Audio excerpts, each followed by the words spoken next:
નમસ્તે વિદ્યાર્થી મિત્રો. તો હવે આપણે આપણા ઓર્ગેનિક એનાલિસિસના પ્રેક્ટિકલ પૂર્ણ કર્યા બાદ હવે વોલ્યુમેટ્રિકના એનાલિસિસના પ્રેક્ટિકલ જોઈશું.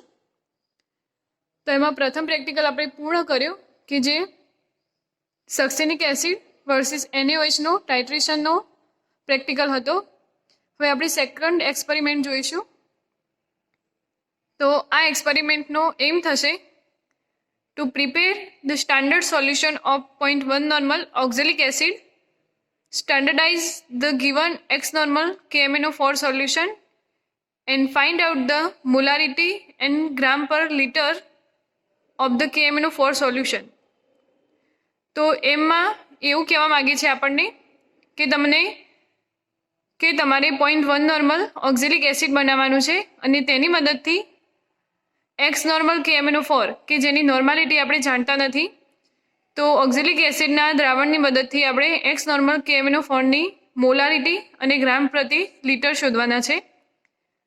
તો આ એક્સપેરિમેન્ટ માટે આપણે રિક્વાયરમેન્ટ જોઈશું. તો તમારે શું જરૂર પડશે આ પ્રયોગ કરવા માટે?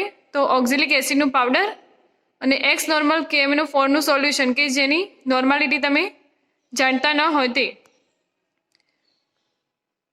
તો હવે આપણે જોઈએ કે ઓક્ઝેલિક એસિડનું 0.1 નોર્મલ સોલ્યુશન કઈ રીતે બનાવાય.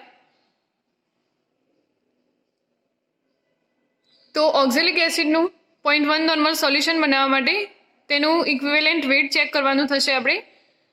તો ઓક્ઝેલિક એસિડ એટલે COOH અને COOH ગ્રુપ અને 2H2O. તો તેનું ઇક્વિવેલન્ટ વેટ થશે 63 ગ્રામ. તો જો આપણે ઓક્ઝેલિક એસિડનું 1 નોર્મલ સોલ્યુશન બનાવવું હોય તો 63 ગ્રામ ઓક્ઝેલિક એસિડનું વેટ કરીને તેને 1000 ml વોટરની અંદર ડિઝોલ્વ કરીશું. તો તે સોલ્યુશન આપણું 1 નોર્મલ થશે. પરંતુ અહીંયા આપણે 0.1 નોર્મલ ઓક્ઝેલિક એસિડનું સોલ્યુશન બનાવવાનું છે.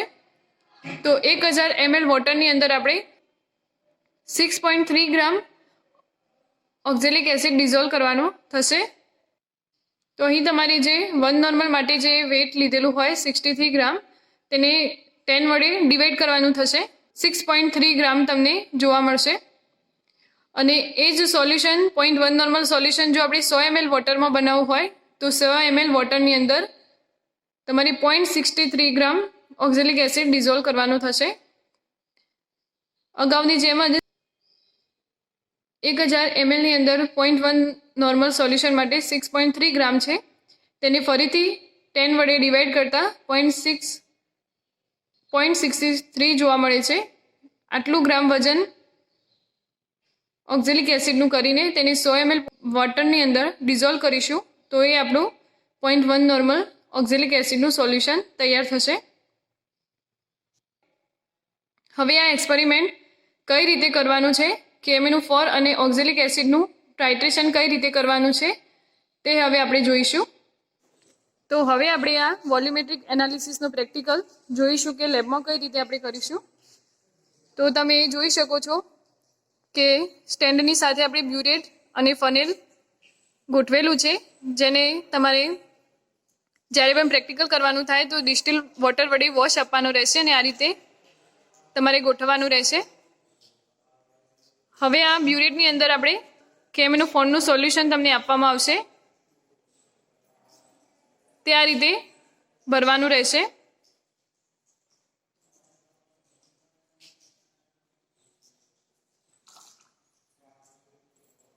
અને આ રીતે નીચે સુધી છેક સોલ્યુશન પહોંચી જાય અને બ્યુરેટની અંદર કોઈ એર ના રહે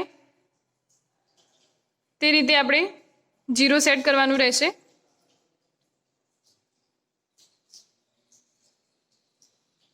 તો તમે જોઈ શકો છો કે બ્યુરેટની અંદર છેક સુધી સોલ્યુશન ભરાયેલું જોવા મળી રહ્યું છે.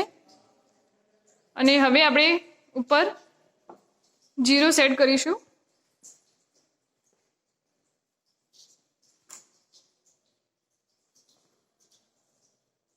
તો તમે જોઈ શકો છો 0 માર્ક તમને જોવા મળે છે. હવે આટલું કર્યા બાદ હવે કોનિકલ ફ્લાસ્કની અંદર આપણું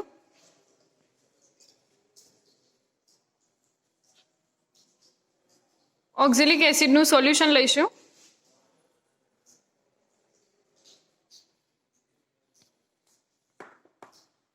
આ રીતે પીપેટ વડે આપણે ઓક્ઝેલિક એસિડનું 10 ml સોલ્યુશન લઈશું કોનિકલ ફ્લાસ્કની અંદર.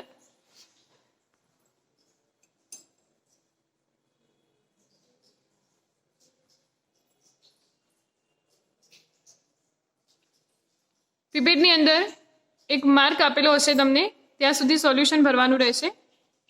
તમે અહીં જોઈ શકો છો, ત્યાં સુધી સોલ્યુશન કમ્પ્લીટ તમારું 10 ml રહેશે. આ સોલ્યુશનને આપણે કોનિકલ ફ્લાસ્કમાં લઈશું.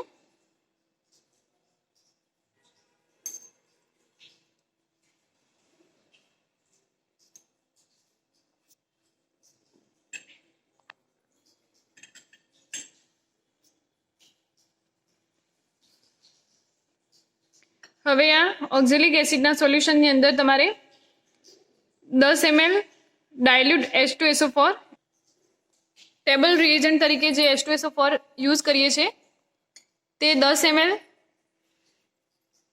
લેવાનું રહેશે, અથવા તો એક ટેસ્ટ ટ્યુબ ભરીને તમારે ઓક્ઝેલિક એસિડના સોલ્યુશનની અંદર એડ કરવાનું રહેશે. હવે આ ટાઇટ્રેશનની અંદર તમે જોઈ શકો છો કે કોઈ પણ સૂચકની જરૂરિયાત નથી, કારણ કે KMnO4 એક સ્વયં સૂચક તરીકે વર્તે છે.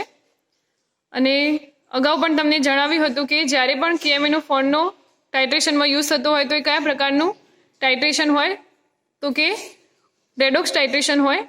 તો આ આપણો રેડોક્સ ટાઇટ્રેશનનું એક ઉદાહરણ છે કે જેના અંદર ઓક્સિડેશન અને રિડક્શન પ્રક્રિયા થતી હશે. હવે H2SO4 એડ કર્યા બાદ જે કોનિકલ ફ્લાસ્કની અંદર આપણું સોલ્યુશન છે ઓક્ઝેલિક એસિડ અને H2SO4 તેને 60 થી 70 સેલ્સિયસ સુધી ગરમ કરવાનું રહેશે, જે થર્મોમીટરથી તમે ચેક કરી શકો છો. અને જો થર્મોમીટર તમારી પાસે ન હોય તો આ સોલ્યુશનની અંદરથી થોડીક વરાળ આવવાની ચાલુ થાય ત્યાં સુધી તમારે સોલ્યુશન ગરમ કરવાનું રહેશે.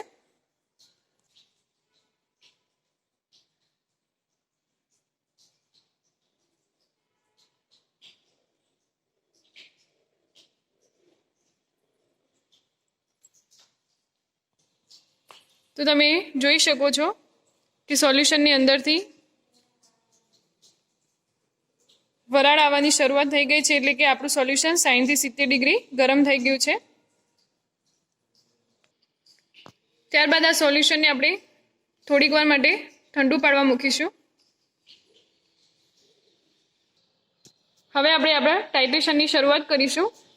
બ્યુરેટની અંદર જે KMnO4નું સોલ્યુશન છે તેને ડ્રોપ વાઇઝ કોનિકલ ફ્લાસ્કની અંદર એડ કરીશું. તો તમે જેવો ડ્રોપ અંદર ઉમેરશો તેવો પિંક કલર જોવા મળશે, પરંતુ તે દૂર થઈ જશે. અને અહીંયા આપણે કલર ચેન્જ જોવાનું છે, કલરલેસ ટુ પિંક કલર અથવા તો લાઇટ પિંક કલર. KMnO4નું સોલ્યુશન ડ્રોપ વાઇઝ એડ કરતા રહીશું ત્યારે આપણે તેનું કોન્સ્ટન્ટ સ્ટરિંગ ચાલુ રાખવાનું રહેશે. ને જ્યારે લાઇટ પિંક કલર જોવા મળે તમને અને કોન્સ્ટન્ટ સ્ટીરિંગ કરતાં પણ દૂર ન થાય તો એ તમારું રીડિંગ આવેલું ગણાશે.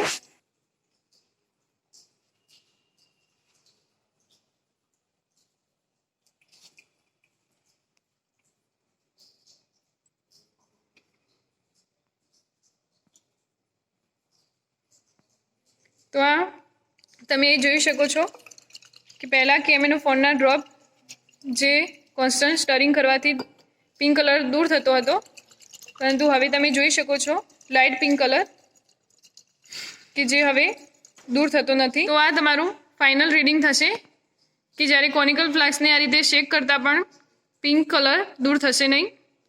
તો હવે આપણે જોઈશું કે કેટલું રીડિંગ આવ્યું છે. તો અહીં તમે જોઈ શકો છો કે આજનું આપણું પ્રેક્ટિકલનું રીડિંગ જોવા મળે છે 10.4. હવે આપણે ફરીથી ચેક કરીશું બીજું રીડિંગ લઈને. ફરીથી આપણે બીજું રીડિંગ લઈશું. તે માટે આપણું અનનોન સોલ્યુશન KMnO4 કે જેની નોર્માલિટી આપણે શોધવાની છે તે ફરીથી બ્યુરેટની અંદર આપણે ભરીશું. અને તે સોલ્યુશન આ રીતે બ્યુરેટમાં છેક નીચે સુધી આવે તે રીતે આપણે 0 સેટ કરીશું.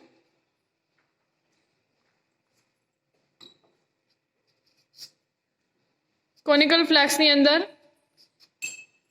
10 ml ઓક્ઝેલિક એસિડનું સોલ્યુશન લઈશું.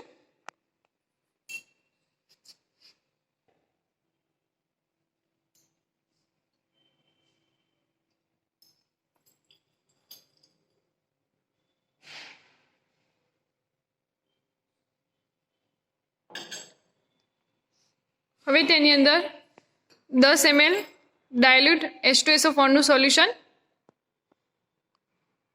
એડ કરીશું.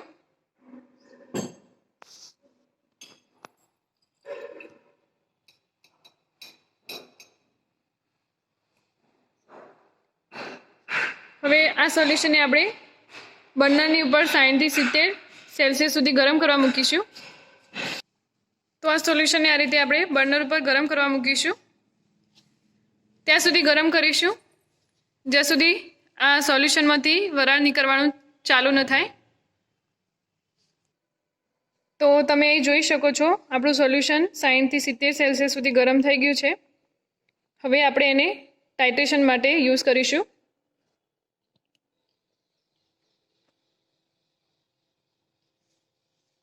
તો આ સોલ્યુશનને થોડી વાર ઠંડુ પાડ્યા બાદ હવે આપણે તેનું ટાઇટ્રેશન સ્ટાર્ટ કરીશું.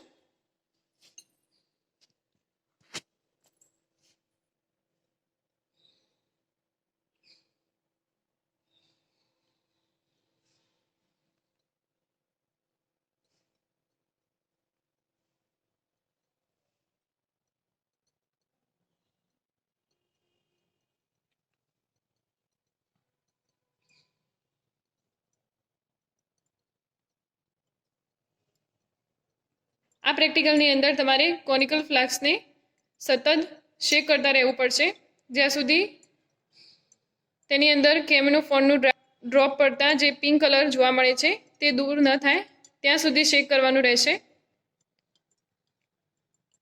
અને જો પિંક કલર દૂર ન થાય સતત શેક કર્યા બાદ પણ તો તે આપણું ફાઇનલ રીડિંગ થશે. તો તમે એ જોઈ શકો છો કે હવે પિંક કલર દૂર થતો નથી. તો લાઇટ પિંક કલર તમને જોવા મળી રહ્યો છે. તો આપણું ફાઇનલ રીડિંગ થશે.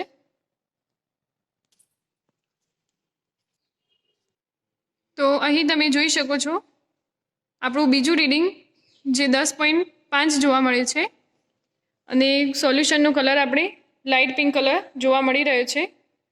તો આ રીતે અહીંયા આજના પ્રેક્ટિકલમાં આપણે બે રીડિંગ મળે છે 10.4 અને 10.5. તો આ નોર્માલિટીની મદદથી આપણે કેમિનોફોનના સોલ્યુશનની મોલારિટી અને ગ્રામ પ્રતિ લિટર કઈ રીતે શોધીશું તેનું કેલ્ક્યુલેશન જોઈએ. તો આજનો આપણો વોલ્યુમેટ્રિક એનાલિસિસના પ્રેક્ટિકલની રીત જોયા બાદ હવે આપણે જોઈએ કે કઈ રીતે તેનું ઓબ્ઝર્વેશન ટેબલ બનશે. તો અહીં તમે જોઈ શકો છો કે આજના આપણા બે રીડિંગ ઉપરથી આપણે જોયું કે 10.4 અને 10.5 આજનું આપણું રીડિંગ આવે છે. અને 10.4 અને 10.5 રીડિંગ માટે આજનું પાયલોટ રીડિંગ થશે 11 ml કારણ કે તે હંમેશા પૂર્ણાંક સંખ્યામાં હોય. તો આપણું ફાઇનલ રીડિંગ થશે એટલે કે કોન્સ્ટન્ટ રીડિંગ જે આપણું 10.4 થશે જે એ ml તરીકે દર્શાવાશે. તો આ રીતે તમારે ઓબ્ઝર્વેશન ટેબલ બનાવવાનું રહેશે. ફાઇનલ રીડિંગ, ઇનિશિયલ રીડિંગ એટલે તમારું પ્રારંભિક રીડિંગ જ્યાંથી તમે ટાઇટ્રેશનની શરૂઆત કરો છો તે અને ડિફરન્સ. હવે ત્યારબાદ આપણે કેલ્ક્યુલેશન જોઈશું. તો કેલ્ક્યુલેશનની અંદર સૌપ્રથમ તમારે કેમિનોફોનના સોલ્યુશનની નોર્માલિટી શોધવાની છે. તો નોર્માલિટી માટેનું એક સૂત્ર છે N1V1 = N2V2. તો N1V1 જે KMnO4 માટે રહેશે અને N2V2 એટલે H2C2O4 × 2H2O કે જે ઓક્ઝેલિક એસિડનું સૂત્ર આપેલું છે. જો N1 = normality of KMnO4, V1 = volume of KMnO4 એટલે કે આપણું જે રીડિંગ આવ્યું તે લખવાનું રહેશે AML. N2 એટલે નોર્માલિટી ઓફ ઓક્ઝેલિક એસિડ જે આપણને ખબર છે 0.1 નોર્મલનો ઓક્ઝેલિક એસિડ આપણે લીધેલું છે. ને V2 એટલે કે વોલ્યુમ ઓફ ઓક્ઝેલિક એસિડ, એટલે કે આપણે કેટલો ઓક્ઝેલિક એસિડ પ્રયોગ દરમિયાન લીધો હતો. તો આપણે પીપેટ વડે 10 ml કોનિકલ ફ્લાસ્કની અંદર આપણે ઓક્ઝેલિક એસિડ લીધેલું છે. તો અહીંયા આપણે N1 શોધવાનું છે. માટે N1 is equal to N2V2 upon V1, અને V1ની જગ્યાએ આપણે મૂકવાના થશે એ ml. આપણું જે રીડિંગ આવ્યું છે તે, તો 0.1 ગુણ્યા 10 ડિવાઇડેડ 10.4. તો આ રીતે તમને KMnO4ના સોલ્યુશનની નોર્માલિટી 0.096 નોર્મલ જોવા મળે છે. ત્યારબાદ બીજું જે શોધવાનું છે KMnO4ના સોલ્યુશન માટે તે છે ગ્રામ પર લીટર. તો 1 લીટરની અંદર કેટલા ગ્રામ KMnO4 હશે? તો તે માટે નોર્માલિટીને ઇક્વિવેલન્ટ વેટ વડે ગુણાકાર કરીશું. ઇક્વિવેલન્ટ વેટ એટલે કે KMnO4નો તુલ્ય ભાર. તો વોલ્યુમેટ્રિક એનાલિસિસની અંદર આપણે જોયું હતું કે કોઈ પણ પ્રક્રિયા હોય તો તેનો તુલ્ય ભાર કઈ રીતે શોધી શકાય. તો આ રેડોક્સ પ્રક્રિયા છે. માટે KMnO4નો ઇક્વિવેલન્ટ વેટ આપણે કઈ રીતે શોધીશું? તો તેના અણુભારને તેના ઓક્સિડેશન નંબર વડે ડિવાઈડ કરીને. તો KMnO4નો મોલિક્યુલર વેટ 158 છે, અને તેનો ઓક્સિડેશન આંક એટલે કે રેડોક્સ પ્રક્રિયા દરમિયાન +7 માંથી +2 ફેરફાર પામે છે. માટે 5નો તફાવત રહેશે. માટે 5 વડે આપણે ભાગાકાર કરવાનો રહેશે, અને જે 31.6 મળે છે. તો આ રીતે ઇક્વિવેલન્ટ વેટ મળે છે KMnO4નું, અને જે આન્સર આવે છે 3.0336 ગ્રામ પર લીટર.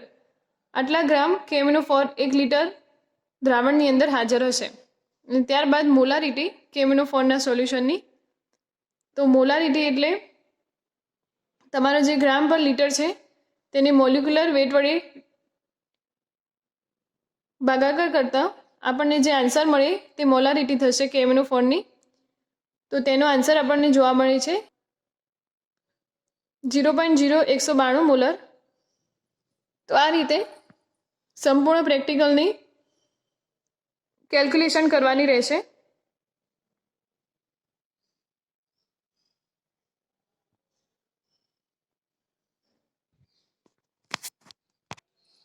હવે આપણે ઇક્વેશન ઉપરથી એટલે કે પ્રક્રિયાના સમીકરણ ઉપરથી સમજીએ કે આ પ્રક્રિયાની કે આ ટાઇટ્રેશનની અંદર કઈ રીતે રેડોક્સ પ્રક્રિયા જોવા મળે છે.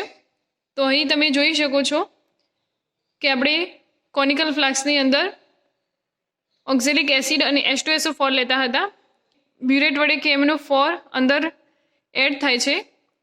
તો તે દ્વારા આપણને શું મળે છે? તો K2C2O4 + 2 MnSO4 8 H2O and 10 CO2.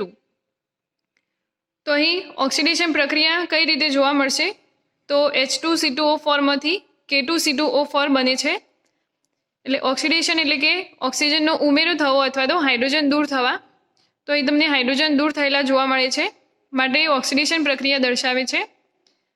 અને નીચે કે જે KMnO4નું સોલ્યુશન છે તેનો ઓક્સિડેશન આંક KMnO4 હોય છે ત્યારે +7 જોવા મળે છે, જ્યારે તે MnSO4 સ્વરૂપે એટલે કે જ્યારે પ્રક્રિયા થઈ જાય છે ત્યારે તેનો ઓક્સિડેશન આંક +2 જોવા મળે છે. તો આમ તેનો તફાવત આપણને જે છે તે +5 જોવા મળશે. તો આમ KMnO4ના ઓક્સિડેશન આંકમાં ઘટાડો થાય છે, +7 માંથી +2 થાય છે, માટે રિડક્શન પ્રક્રિયા દર્શાવે છે. અને જે તફાવત છે તે આપણને +5 જોવા મળે છે. એટલા માટે જ આપણે KMnO4નું જે તુલ્ય ભાર શોધીએ છીએ તેના અણુભારને આપણે 5 વડે ભાગાકાર કરીએ છીએ. 158/5, અને એ રીતે આપણને 31.6 તેનું ઇક્વિવેલન્ટ વેટ એટલે કે તુલ્ય ભાર મળે છે. તો આમ આ આજનું આપણું ટાઇટ્રેશન જે હતું તે આ ઇક્વેશન પરથી આપણે જાણી શકીએ છીએ કે આજનું આપણું જે ટાઇટ્રેશન હતો તે કયા પ્રકારનો હશે? તો રેડોક્સ ટાઇટ્રેશન થશે. હવે લાસ્ટ આપણે જોઈશું રિઝલ્ટ ટેબલ.